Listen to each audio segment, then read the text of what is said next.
ரெடியா? சார், நான் பேச போகிறது எல்லாமே ரேட்டு தான். எதை பற்றினா, இதை பற்றி பேசுறதுனால நான் ஒன்றும் விஜய் ஹேட்டர்ஸ்லாம் கிடையாதுங்க. எனக்கும் தளபதி பிடிக்குங்க. விஜய்லாம் ஒரு ஆளே இல்லைண்ணா. விஜய்லாம் ஒரு ஆளு. விஜயண்ணா, நீங்கள் கவலைப்படாதீங்கண்ணா. உங்கள் மேலே ஒரு தப்பும் இல்லைண்ணா. உங்களுக்கோசம் நான் நிற்கிறேண்ணா உங்களுக்கோசம். ஏன்னா எப்படா சோறு திங்கிற? 41 பேர் செத்துருக்குறீங்க. வெக்கம், மானம், சூடு, சோரணை எதுவுமே இல்லாமல் 30 நாளைக்கு எப்படா ஓடுகிற மாதிரி ஓடி ஒளிஞ்சிருக்க. அண்ணனுக்கோசம் என்ன வேணாலும் பண்ணுவோங்க நான். நம்புங்க. நீங்கள் நானும் டிவிக்கு தொண்டு தான். நம்ப மாட்டீங்களா? அங்கே பாருங்க. ஆமாடா, நான் டிவிக்கே ஹேட்டர்ஸ் தான்டா. தோழர்களே, உங்கள் அனைவருக்கும் என்னுடைய மாநில வழக்கணத்தை தெரிவித்துக் கொள்கிறேன். இந்த பதிவுல நம்ம அணில தான் பொறிக்க போறோம். The theatre owners spend so much of money in upgrading their theatres, and then you have, in the name of celebration, bursting firecrackers, damaging the seats, tearing the screen, asking for, okay, now it's digital. There was a time when you had the reel and they would block the screen, demanding that you replay a song once more or a fight sequence one more. If the theatre people do not oblige, then they tear the screen. Come on, all this needs to end. கோயில் கோலம் கண்டதில்ல இப்படி ஒரு சாமி புண்ணியம் தான் செஞ்சிருக்காங்க அஜித்தோட ரசிகர்கள்.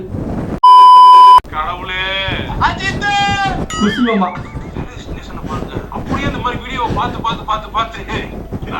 அஜித் கடவுளே, அஜித் கடவுளே, அஜித் எங்கடா எல்லா இடத்துலயும் வந்துட்டு ஏன்டா போட்டுறீங்க? மனசாம என்ன கவலையில இருக்கா? மழை பெய்யுது. இவர் பெரிய பிட்டாக்கா பிதர் கோபாலு அப்படியே ஆவணன் பாத்திய வெறுப்பேத்தி கதி கலக்க வச்சிருவாரு. கூப்பிட்டு திரும்ப முடியாம பண்ணிட்டானே. ராஜ் செம்மையா யோசிக்கிட்டு இருக்காங்க. ஐயே, அங்கிள் அழுறாரு.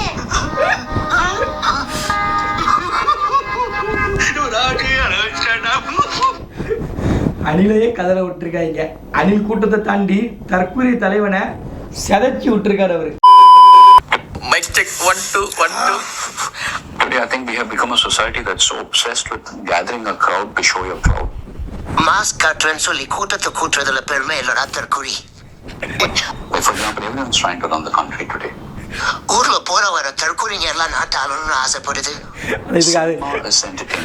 ஆனா இதுக்கு இது அர்த்தம் கிடையாது. இவங்களே உள்ள திணிச்சிட்டாங்க. நல்லா தான் இருக்கு, கரெக்டா தான் இருக்கு. Let it be entertainment. Let us do our job. சினிமாவை ஒரு என்டர்டெயின்மெண்டா மட்டும் பாருங்க. நடிகனா மட்டும் பாருங்க. கண்ட தற்குறிய எல்லாம் தலைவனா ஆக்கிறாதீங்க. இதான் உண்மை. நாய்களுக்கு நான் பதில் சொல்ல வேண்டிய அவசியம் கிடையாது. நீங்க போனா ஊசி போட்டு கொண்டு வரணும் அப்படின்னு பேட்டி கொடுத்துருக்கேன். ஊசி போட்டு கொண்டு கடலில் போட்டணும். நீங்க இந்த பூமிக்கு தேவையில்லாத எக்ஸ்ட்ரா வெயிட். நீங்க தூக்கிட்டு சுத்துறதுக்கு கஷ்டப்பட்டு சுத்திட்டு இருக்கு பூமி. எதுக்கு நீங்க அறமுறையா வேலை செய்யறாங்க? எதுக்கு சார் அந்த ஊருக்கு?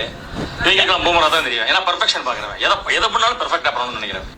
உண்மையிலே தாவேகா தொண்டர்களை இப்படி ஊசி கொள்ளணும்னு சொன்னா எப்படி இருந்திருக்கும்? நாய் மணிக்கு அடியில் மாதிரி கூச்சி கிடப்பாங்க உட்காந்துக்கிட்டு. நாம் திரையில் பார்த்து ரசித்த, எனக்கு இந்த இது ரொம்ப பிடிச்ச மீமிங்க. இது எல்லாரும் ஃபாலோ பண்ண வேண்டிய விஷயம். உண்மையிலே ரொம்ப ரொம்ப பிடிச்சது. கரெக்டாக போட்டிருந்தாங்க, யாரும் தெரில.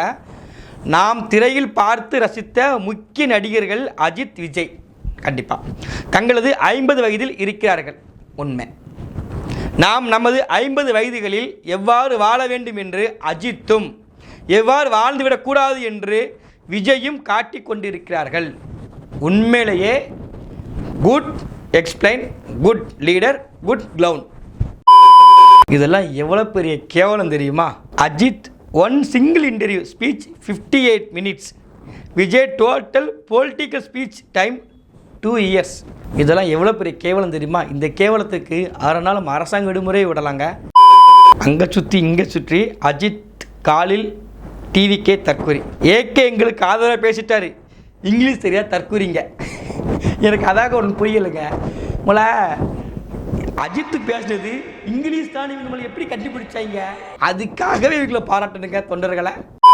அண்ணன் என்னத்தலை கையில் ஒரு துண்டு சீட்டு கூட இல்லாமல் இவ்வளோ நேரம் பேசிகிட்டு இருக்கீங்க. ஆனால் நம்ம அண்ணன் துண்டு சீட்டு பார்த்து படிக்கிறாரு, அதுவும் தப்பாக பேசுகிறாரு. அதுதான் தற்குறிக்கும் ஒரு நல்ல வழிகாட்டிக்குள்ள முன் உதாரணம். இன்னும் 2 வீடியோ மட்டும் பேசுனா அண்ணனை மறந்துட்டு ஏகே ஃபெடாக மாறிடுவானுங்க தவைக்கேன்ஸ். உண்மையிலே செஞ்சுருவாங்க. அதாவது அஜித் அவர்கள் இன்டர்வியூ கொடுத்ததுக்கு பிறகு தற்கூரியாக சுற்றிட்டு இருக்கவங்கள அது ஒரு புக் மாதிரி வச்சுக்கோங்களேன். அது அந்த இன்டர்வியூ பார்த்துருந்த பிறகு ஒரு பிஸ்னஸ் மேனா, ஒரு குட் ஃபேமிலி மேனா, ஒரு குட் நல்ல மனுஷனாக வராங்க அப்படின்னு சொல்லி மீம் வந்திருக்கு. ஆக்சுவலாக அது உண்மை தான். அஜித் இன்டர்வியூ தான் இப்போ பேசும்போது அதுக்கு காரணம் என்னென்னா கரெக்டான பேச்சு, நிதானமான பேச்சு. அதுதான் காரணம். We have become a society that's so obsessed with gathering a crowd to show your clout. All this has to end. என்ன சொல்றீங்க? எனக்கு புரியல. என்ன சொன்னீங்க? என்னடா சொன்னீங்க? நீ மண்டையில எப்படியா தற்கொலை?